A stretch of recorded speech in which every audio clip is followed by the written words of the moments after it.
So today we're going to learn about the dot product. The dot product of two vectors is a calculation that is often required when we're going to carry out something that's more complicated in an application situation.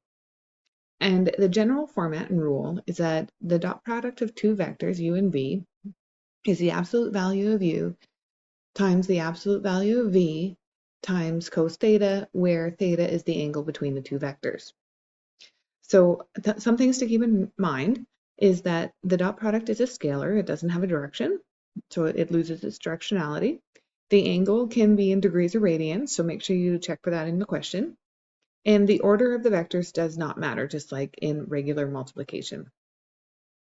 So we're just going to look at a bunch of like really basic examples just to kind of get a practice feel for this type of thing. Okay, so I want to know the dot product between the vectors u and v, where the magnitude of u is given as 8 and the magnitude of vector v is given as 12, and the angle between is 30. So I'm going to write u dot v is the magnitude of u times the magnitude of v times cos theta. Magnitude of u is 8, magnitude of v is 12, cos of 30. In this, we're typically going to be using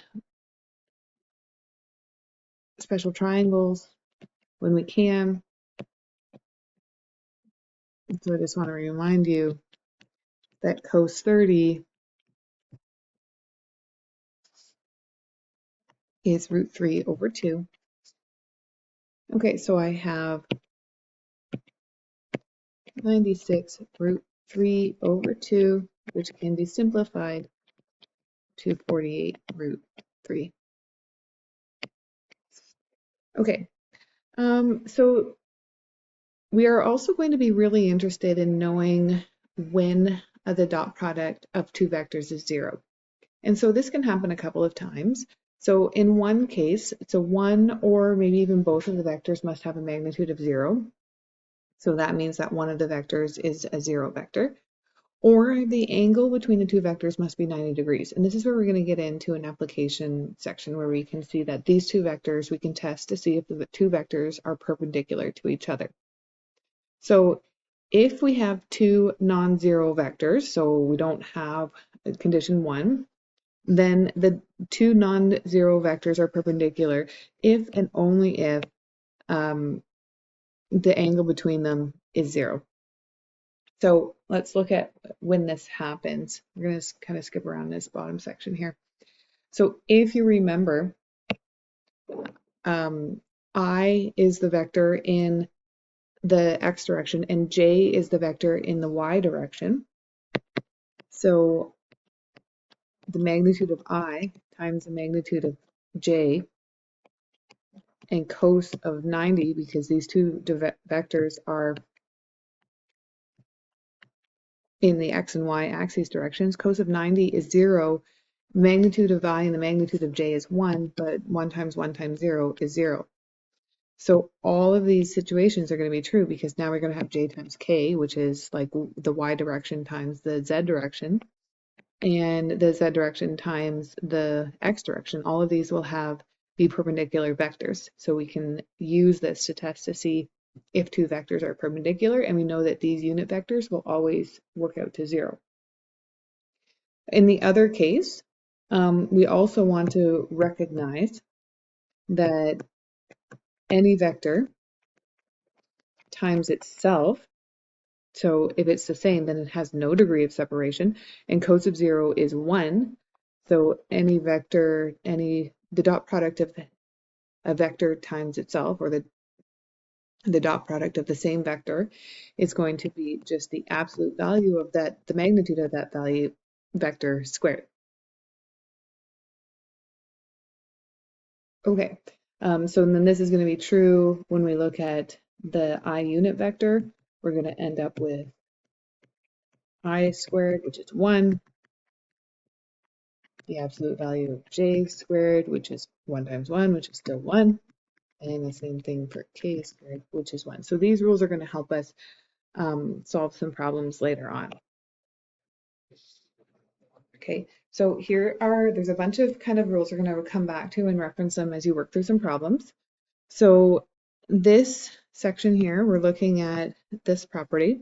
So if A is AX and AY and B is BX and BY, then the dot product of A dot B is the A of X times the B of X plus the A of Y and the B of Y. And the same thing holds for 3 dimensions. So just let me show you, this is much simpler than what it sounds like. So let's say we don't know the angle of separation, or we don't know maybe the magnitude of these vectors. So we can find u dot v by taking the x of u and the x of v and multiplying them together, and then adding that to the y of u times the y of v. Like -20 minus 6, -26.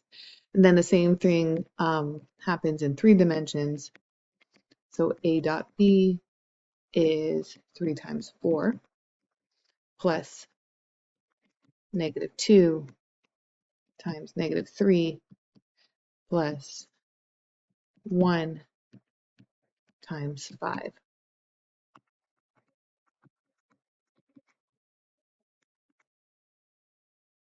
Okay, so that's how we can find the dot product this way, and we're going to combine all of these skills together. So now we could maybe be asked to find the angle in between these 2 vectors given this information. So I know this is true. This is my statement of what the dot product is. And now I'm going to be looking for theta. So I'm going to use the strategy for this from up there. So u dot v is 2 times -3 plus 8 times 1. And now I'm going to find the magnitude of this vector. And if you recall, the magnitude will be 2 squared plus 8 squared. And the magnitude of v will be -3 squared plus 1 squared. And that's times cos of theta. Okay, 2 times -3 is -6 plus 8 is 2. 64 plus 4 is the root of 68. And 9 plus 1 is root 10. And then cos theta is what I don't know. So that means cos theta is 2. Be careful when you put this in your calculator that your calculator knows what you're trying to do. And once I actually solve for theta, I'm solving it in degrees, 85.7 degrees. Okay, let's try another one in 3 dimensions. So a dot b is equal to the absolute value of vector A times the absolute value of vector B times cos of the angle between them. A dot b is -3 times 2 plus 4 times -1 plus 5 times 4. The absolute value of A is 9 plus 16 plus 25 and 4 plus 1 plus 16, and then all cos theta. Okay, 3 times 2 is -6 minus 4 plus 20 is 10. 9 plus 16 is 25 plus 25 is 50. And 16 plus 4 is 20, 21. Rearrange to solve for theta. Put in my calculator to find out that my angle is 72 degrees. Okay, some other rules to remember is that the scalar multiple of a dot product. So the scalar actually, it doesn't matter where it has been applied. Oh, this needs to have a K in here. So the dot product times the scalar is the same as if you were to multiply the scalar to a vector first and then take the dot product, and it doesn't matter which vector that's applied to.